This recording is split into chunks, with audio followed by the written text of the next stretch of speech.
একটু আদা কুচি দিই চাউমিনে, আপনারা দিলেও দিতে পারে, কিন্তু আমার বেসিক্যালি আমার ভালো লাগে এবং আমার বাড়ির সবাই পছন্দ করে এইভাবে চাউমিনটা করা। একটু আদা কুচি আপনারা দিতেও পারেন।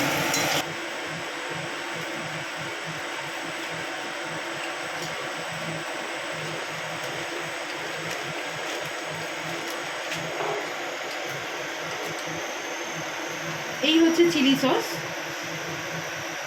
আপনারা একটা মাপ করে নেবেন, আমার একটা আন্দাজে আমি দিচ্ছি।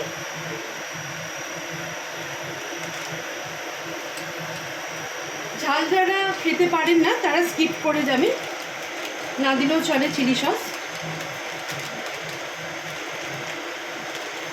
এটা হচ্ছে সোয়া সস।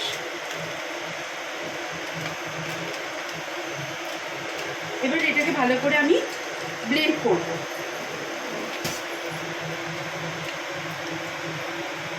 এটা হলো soya sauce, tomato sauce, chilli sauce. যারা বাচ্চা কাচ্চার ঘর বা যারা হয়তো ঝাল খেতে পারেন না তারা চিলি সসটাকে অ্যাভয়েড করতে পারবেন। এটা হচ্ছে পেঁয়াজ শাক, এটা হচ্ছে পেঁয়াজ শাক। আমি এটা ছেড়ে দিলাম। পেঁয়াজ শাক করছে। এবার কী কী আমি সবজি দিই আমি সেটা আপনাদের বলছি। এটা চলে গেল পেঁয়াজ শাক। এটা কাঁচা লঙ্কা আমি এখন একটু পরে দেবো। কাঁচা লঙ্কা করছি, ওটা গেল পেঁয়াজ শাক। এটা হচ্ছে পেঁয়াজ কলি। পেঁয়াজ কলিটা আমি ছাড়ছি, জল আছে, আমি একটু ছেঁকে নিয়ে তুলবো।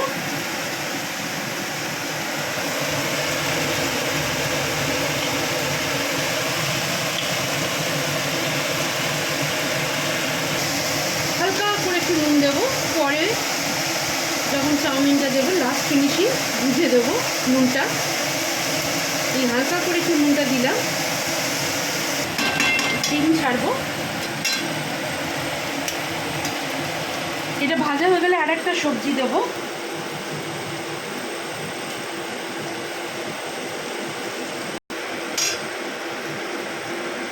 খোসাটা না পড়ে না যায়, তাহলে পেটটা খারাপ হবে। সাবধানে ডিমটাকে আমাকে ফাটাতে হচ্ছে।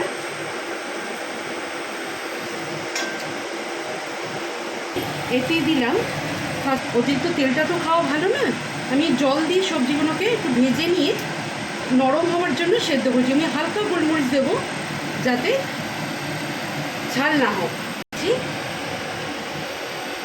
কিরে একটু আপনারা খেয়ে দেখবেন। একটু জিরা ফোড়ন দেবো অল্প করে, বেশি নয়। আমি এর ভেতরের বাঁধাকপির ভেতরের যে অংশটা আমি দিলাম, হালকা তেল দিয়েছি, তার সাথে আমি একটু তার আগে জিরে ফোড়ন দিয়েছি, তারপরে বাঁধাকপি। আর এখন আমি একটুখানি যেহেতু একটু নরম হয়ে গেছে, এবার কাঁচা লঙ্কাও আমি লম্বা করে ছিঁড়ে নিয়েছি। খান কত তারপরে ভাজা ছিল তুলে নিয়েছিলাম। হ্যাঁ, এর সাথে আমি ডিম অ্যাড করেছি।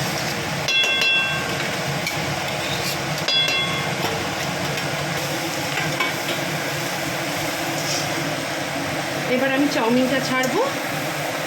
আমি যে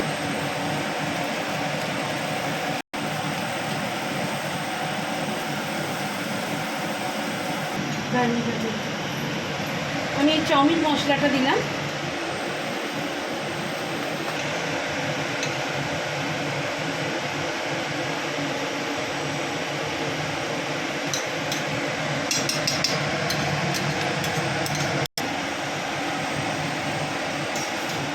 আমার বাড়িতে আমার